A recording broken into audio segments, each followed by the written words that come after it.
नमस्कार, सुप्रभात। सुबह के 7 बजने को है। 7 की बड़ी बात लेकर मैं हूं आपके साथ तृप्ति सोनी।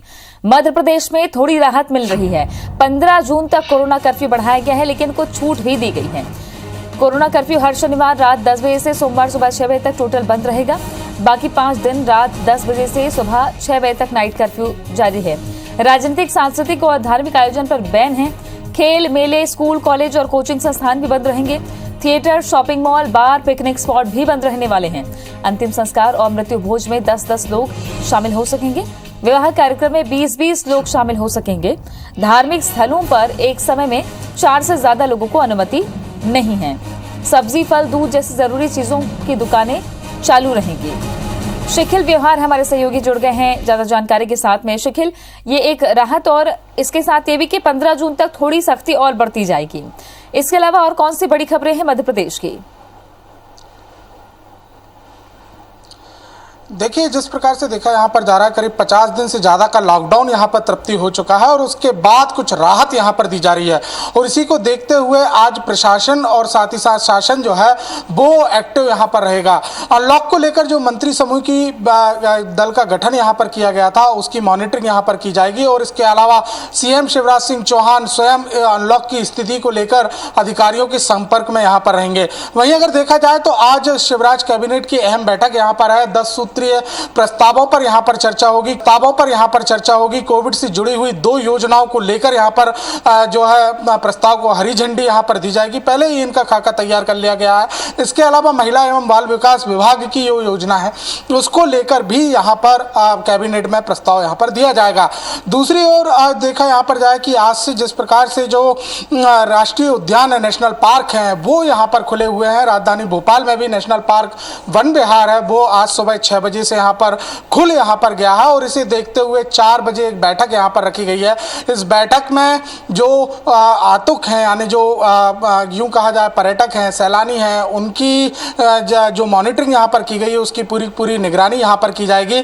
इसके अलावा राजधानी भोपाल की बात कही जाए तो जो 118 दलों का, विशेष दलों का गठन यहाँ पर किया गया है, जो कोविड की विशेष स्थिति को देखते हुए अपनी रिपोर्ट यहाँ पर देंगे। कलेक्टर को ये रिपोर्ट यहाँ पर दी जाएगी और संभाग आयुक्त इसकी समीक्षा यहाँ पर करेंगे।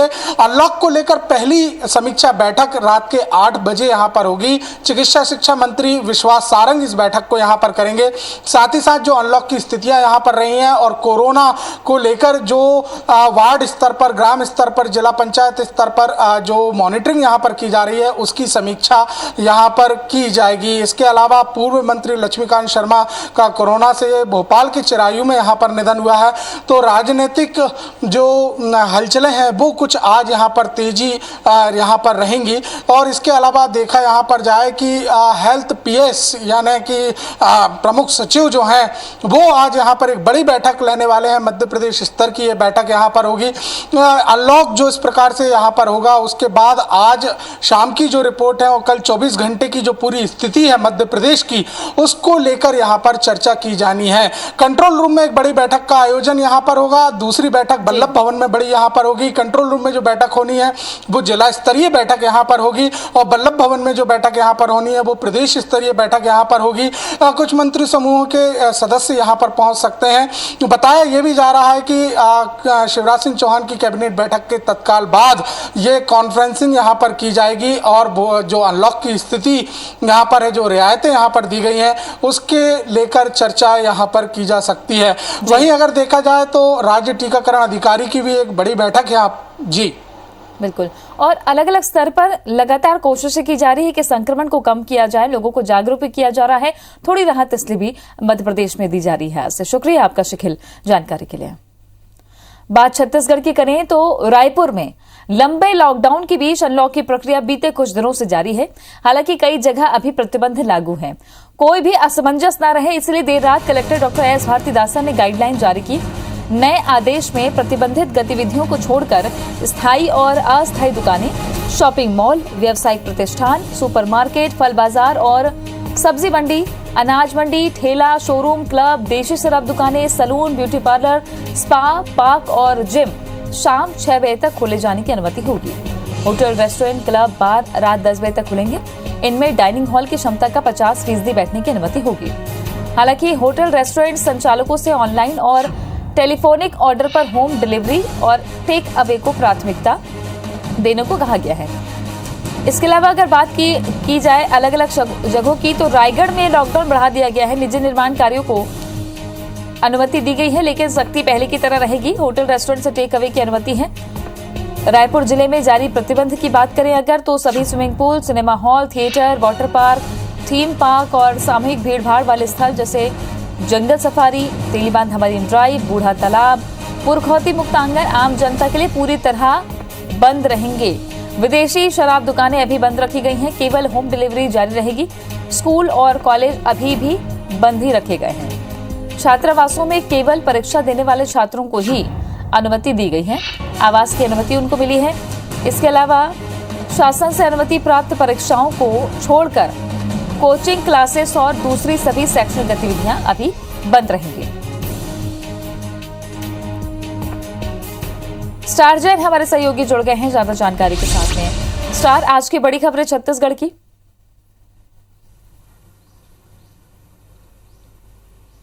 देखिए, यदि सबसे बड़ी खबरों की बात करें तो छत्तीसगढ़ में अनलॉक की प्रक्रिया के तहत नए आदेश जो जारी हुए हैं उसमें बहुत सारी चीज़ों को राहत भी दी गई है, लेकिन कुछ जिलों में संक्रमण का खतरा अभी भी बना हुआ है, इसलिए वहाँ पर ढिलाई नहीं बरती जाएगी। जैसे रायगढ़ क्षेत्र है वहाँ पर भी अभी लॉकडाउन की कड़ाई बरती जाएगी। इसके अलावा जो हर द्वार जो योजना सरकार की चल रही थी, जिसमें अभी तक स्वास्थ्य को लेकर बातचीत थी या दूसरी चीज़ों को लेकर मोहल्ले तक निगम की टीम पहुंचती थी, जिला प्रशासन की टीम पहुंचती थी, लेकिन उसके तहत अब जरूरी कागजात भी आपके घर पे डिलीवरी कर दिए जाएंगे।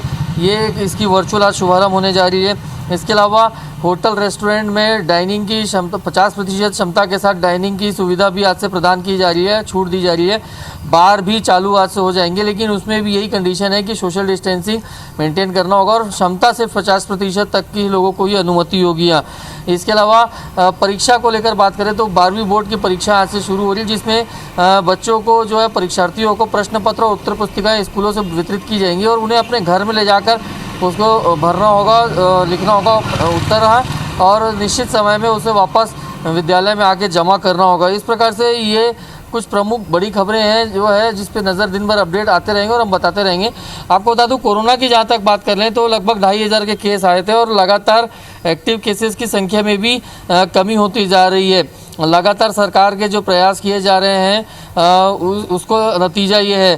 कल एडवाइजरी स्टेट गवर्नमेंट के द्वारा जारी गई थी अलग अलग जिलों को, और चूंकि आज इसे 1 तारीख से नया आदेश लागू होना था, इसलिए असमंजस की स्थिति न रहे, इसलिए देर रात ही रायपुर कलेक्टर ने भी आदेश अपना जारी कर दिया, जिसके तहत अलग अलग चीज़ों को छूट दी गई है। लेकिन ये मार्केट जो खुलेगा 6 बजे तक समय निर्धारण किया गया है। तो ये कुछ तमाम चीज़ें हैं जिस पर लगातार अपडेट हम देते रहेंगे, आप जितना जैसे जैसे आएगा अपने दर्शकों तक पहुंचाते रहेंगे। शुक्रिया आपका स्टार जानकारी के लिए। तो नए नियम भी अब देखने को मिल रहे हैं, हर महीने नियमों में बदलाव होता रहता है। तो आज से भी कई नियम बदले हैं, हर महीने नियमों में बदलाव होता है। आज से भी कई नियम बदल रहे हैं। कुछ बदलाव सीधे आपकी जेब पर असर डाल सकते हैं। ईपीएफओ के नए नियम के मुताबिक हर खाता धारक का पीएफ अकाउंट आधार से लिंक होना चाहिए। अगर 1 जून तक कोई कर्मचारी ऐसा करने में असफल रहता है तो उसे कई तरह के नुकसान हो सकते हैं। बैंक ऑफ बड़ौदा अपने ग्राहकों के लिए चेक से पेमेंट का तरीका बदलने वाला है। धोखाधड़ी से बचाव के लिए बैंक ग्राहकों के लिए पॉजिटिव पे कंफर्मेशन अनिवार्य किया गया है। नए महीने में रसोई गैस की कीमतों में बदलाव की संभावना है, क्योंकि सरकारी तेल कंपनियां हर महीने की पहली तारीख को एलपीजी की कीमतों की समीक्षा करती है। 1 से 6 जून तक इनकम टैक्स डिपार्टमेंट का ई फाइलिंग पोर्टल काम नहीं करेगा। आयकर विभाग की ओर से 7 जून को टैक्स पेयर्स के लिए इनकम टैक्स ई फाइलिंग का नया पोर्टल लॉन्च करेगा। वहीं जो लोग वीडियो और फोटोज का बैकअप गूगल फोटोज का इस्तेमाल करते हैं, इसके लिए उन्हें गूगल फोटोज पर फोटोज या वीडियोज अपलोड करने के लिए पैसे देने होंगे। अभी तक ये सेवा फ्री में थी। यूट्यूब से कमाई करने वालों को भी झटका लगने वाला है। अब यूट्यूब से होने वाली कमाई पर लोगों को टैक्स देना होगा। हालांकि आपको सिर्फ उन्हीं व्यूज के टैक्स देने होंगे जो अमेरिकी व्यूअर से मिले हैं। तो बड़े बदलाव आज से होने जा रहे हैं, जिसमें आम आदमी की जेब पर मार पड़ने वाली है। खासतौर पे डिजिटल इंडिया की जो बात कही जा रही थी, डिजिटल इंडिया को अब करेंसी में बदला जा रहा है। लोग उसके लिए भी टैक्स पे करेंगे।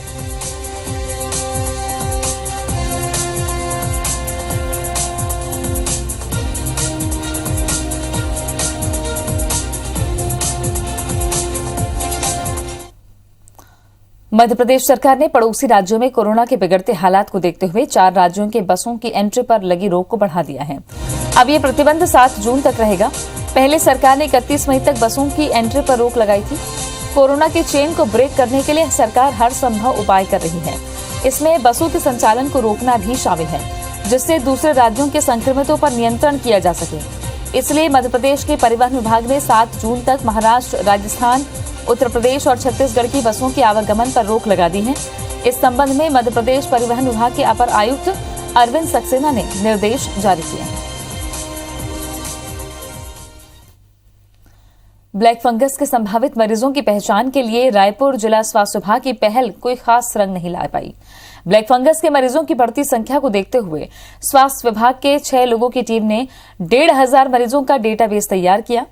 ये वो लोग हैं जो दूसरी लहर में कोरोना संक्रमित हुए और इलाज के दौरान या तो आईसीयू में या ऑक्सीजन सपोर्ट पर रहे।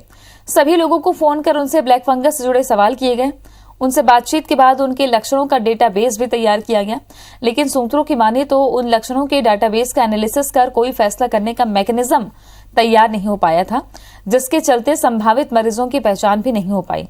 मामले में अब विभाग के अफसरों की दलील अलग है। हमने जितनों को फ़ोन किया उनमें ब्लैक फंगस के कोई भी उसमें हमें जिनको सांस लेने में तकलीफ़ है, ब्रेथलेसनेस है, वो वाले मरीज हमको मिल रहे हैं।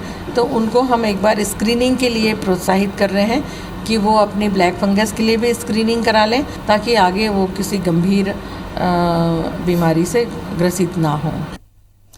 मध्य प्रदेश में इन दिनों बीजेपी के बड़े नेताओं की सक्रियता ने सियासत गरमा दी है। बीजेपी के राष्ट्रीय सह संगठन महामंत्री शिवप्रकाश शास्त्री की सक्रियता ने सियासी अटकलों को हवा दी है। दरअसल शिवप्रकाश शास्त्री 2 दिन से भोपाल में हैं।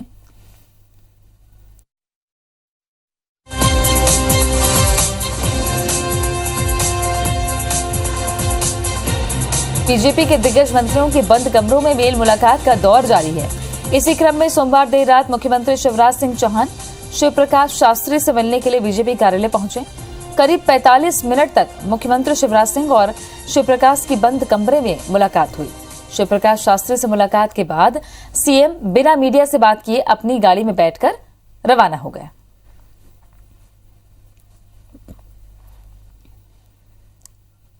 जबलपुर के गोसलपुर इलाके में 2 दिन से लापता बच्चे का शव मान मंदिर के पीछे शत विक्षत हालत में मिला है। लाश मिलने के बाद इलाके में तनाव के हालात हैं। पीड़ित परिजन का रो रो कर बुरा हाल है। इधर पुलिस ने बच्चे की हत्या की आशंका जताई है, लेकिन अब तक इस जघन्य हत्याकांड के आरोपी का कोई सुराग नहीं मिला है। ऐसे में एसपी सिद्धार्थ बहुगुणा ने अज्ञात आरोपी पर 10,000 का इनाम घोषित किया। उन्होंने मामले की जांच कर जल्द आरोपी को गिरफ्तार करने का दावा किया है। बता दें कि गोसलपुर के हृदयनगर में रहने वाले बालकृष्ण काछी का 12 साल का बेटा दीपेश 28 मई की दोपहर अपने घर के पास ही रहने वाली दीदी के घर गया था। 28 मई की दोपहर दीदी के घर खाना खाने के बाद वापस घर निकला, लेकिन वो घर ही नहीं पहुंचा। 12.5 साल का बच्चा थाना गोसलपुर क्षेत्र से अपने घर से गांव में ही लापता हो गए थे। कि जो बॉडी मिली उनके घर से थोड़ा दूर ही, और जिसपे कि प्रथम दृष्टिया ऐसा लगता है कि इसमें हत्या की आशंका है। आरोपियों की तलाश शुरू हो गई है। इसमें 10,000 का इनाम मेरे द्वारा घोषित किया गया है। ग्वालियर पुलिस ने एक ऐसे शातिर चोर गिरोह को पकड़ा है जो लोगों की कारों के साइलेंसर को चुराता था। इनका मकसद साइलेंसर में लगे प्लेटिनम धातु को निकालना होता था, जिसे महंगे दामों पर बेच देते थे, जिसकी कीमत 25,000 से ज्यादा मिलती थी। पुलिस ने गिरोह के 5 लोगों को गिरफ्तार किया है। आरोपियों ने शहर में 10 वारदातों को करना कबूला है। इनके पास से चोरी के साइलेंसर और प्लेटिनम भी बरामद किए गए हैं।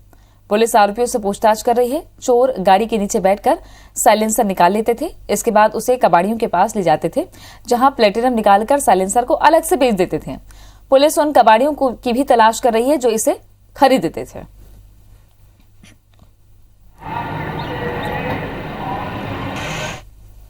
रायगढ़ में टीपाखोल डैम से निकली नहर की जमीन पर कब्जा मामले ने तूल पकड़ लिया है। मामले में जहां जल संसाधन विभाग ने 54 लोगों का कब्जा होने की पुष्टि की है, तो वहीं अब प्रभावित किसानों के साथ सामाजिक संस्थाओं ने भी हाईकोर्ट में जनहित याचिका दायर करने की तैयारी की है। मामले को तुल पकड़ता देख कलेक्टर ने जल संसाधन विभाग से जानकारी मांगी। माना जा रहा है कि जांच हुई तो बेजा कब्जाधारियों पर बेदखली की गाज गिर सकती है। कई कब्जाधारियों ने शासन के तहत नहर की जमीन पर मालिकाना हक के लिए आवेदन तक कर दिया। इलाके के लोगों ने जब विरोध किया और जिला प्रशासन ने मामले की फाइल खुलवाई तो नहर की करोड़ों की जमीन पर 54 कब्जाधारी पाए गए हैं। जमीन का अधिकार किसानों का है, क्योंकि किसानों ने नहर के लिए जमीन दी थी। अगर किसी ने पाट करके उसमें बिल्डिंग बना ली है तो शासन किसानों को जमीन वापस करे। हम लोग किसानों से मिल करके शीघ्र एक हाई कोर्ट में याचिका लगाएंगे। नहर की जमीन है तो उसमें कब्जा तो नहीं की जा सकती, लेकिन जनता को देखते हुए जो भी फैसला आएगा उसको की मान्य किया जाएगा। जल संचालन से मैं विभाग वालों से जानकारी मांगी गई है। कोई नहर जहाँ पर अभी कोई बिल्डिंग नहीं कुछ नहीं, वहाँ से बनाना ज़्यादा उचित होगा और ये तो कॉस्टली भी बहुत ज़्यादा पड़ेगा यहाँ से लाना। तो किसानों का जो हित है उसके लिए सरकार प्रतिबद्ध है, उनसे चर्चा करके उनको जहाँ पर भी पानी की जरूरत होगी उसको दिया जाएगा। कोरोना काल के एक साल के दौरान रायपुर नगर निगम ने राजस्व की रिकॉर्ड वसूली की है। इस साल निगम के राजस्व विभाग ने पिछले साल की तुलना में 20 करोड़ 21 लाख रुपए ज्यादा वसूले हैं। निगम के अपर आयुक्त पुलक भट्टाचार्य ने बताया कि इस साल निगम के 131 करोड़ 82 लाख रुपए के टारगेट पर विभाग ने लगभग 21.39% ज्यादा कुल 160 करोड़ रुपए वसूल किए हैं, जो कि अपने आप में रिकॉर्ड है। जबकि साल 2020 में 139 करोड़ रुपए की ही वसूली की गई थी। राजस्व वसूली में नगर निगम ने इस साल बहुत हमारे कर्मचारियों ने बहुत अच्छा परफॉर्मेंस किया है। कोरोना के कारण ऐसे भी हमको 2 महीने कम वसूली करने का, क्योंकि पिछले वर्ष की वसूली जो थी वो 9 जून तक चली थी, तो उसके बाद वसूली का काम किया गया। परंतु इस वर्ष 160 करोड़ जो हमारा टारगेट 131 करोड़ का था, उससे हम 29 करोड़ रुपए ज्यादा वसूल रेवेन्यू रिकवरी कर पाए हैं। खाकी वर्दी को शर्मसार कर देने वाली घटना एक बार फिर सामने आई है, जिसका वीडियो लोगों ने सोशल मीडिया पर भी वायरल कर दिया है। घटना इंदौर के पास महू विधानसभा क्षेत्र की है, जहां के बड़गोंदा थाने में पदस्थ प्रधान आरक्षक सुरेश परमार ने नशे में धुत होकर पहले तो ग्राम पंचायत कांकरिया के पूर्व सरपंच बाबूलाल सोलंकी के बेटे मुकेश सोलंकी की गाड़ी में टक्कर मारी। उसके बाद उसे पीटने लगा। घटना को देख कुछ ही देर में आसपास के ग्रामीण एकत्रित हो गए और प्रधान आरक्षक की वीडियो बनाकर खाकी का खूब मजाक उड़ाया। जानकारी के मुताबिक प्रधान आरक्षक सुरेश परमार पिछले 5 दिन से यही बड़गोंदा थाने में पदस्थ हैं और इनकी ड्यूटी ग्रामीण क्षेत्रों में वैक्सीन लगा रही टीम के साथ थी।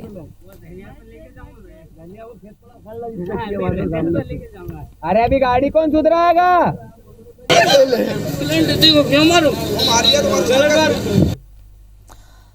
सरगुजा के मैनपाट वन परिक्षेत्र में लंबे समय से हाथियों का उत्पात जारी है। ग्रामीण गजराज के आतंक से डर के साए में जी रहे हैं, रत जगह करने के लिए मजबूर हैं। हाथियों ने कंडराजा स्थित नदाई नड़ान में फिर ग्रामीणों के 3 मकानों को ध्वस्त कर दिया। हाथियों के दल ने हाल ही में 12 से अधिक ग्रामीणों के मकान तहस नहस कर दिए। ग्रामीणों को रहने के लिए अस्थायी ठिकाना तो मिला है, लेकिन खुद के घर टूटने से वो परेशान हैं। हालांकि वन विभाग ग्रामीणों को मुआवजा देने की बात कर रहा है। आरोप है कि वन विभाग का अमला हाथियों के दल पर सही तरीके से मॉनिटरिंग नहीं कर पा रहा। यही कारण है कि हाथियों का दल रहवासी इलाकों में घुस रहा है। ग्रामीणों को गजराज के घुसने की खबर समय से पहले नहीं मिल पाती, खुद अपनी जान वो बचा रहे हैं।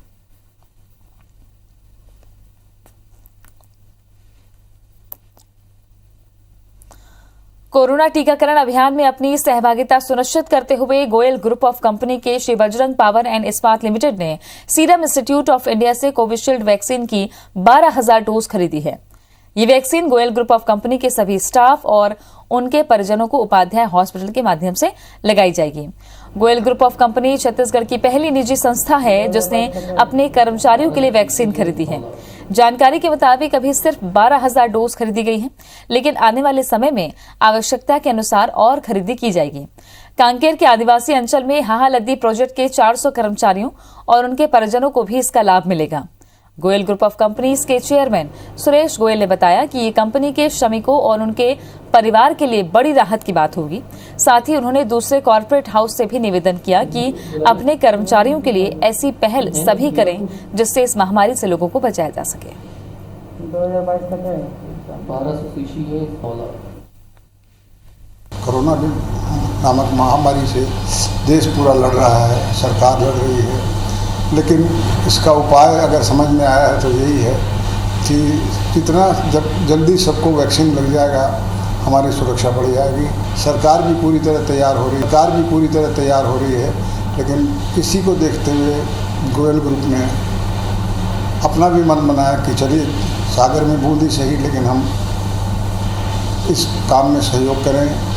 और सीरम इंस्टीट्यूट पुणे से हम लोगों ने 12,000 वैक्सीन 12,000 डोज मंगवाई है। ये डोज सिर्फ गोयल ग्रुप की जितनी इंडस्ट्री में श्रमिक हैं उनका परिवार है, ये सिर्फ होने के लिए है, क्योंकि ये छत्तीसगढ़ का पहला कॉर्पोरेट हाउस है जिसने टीके मंगवाए हैं।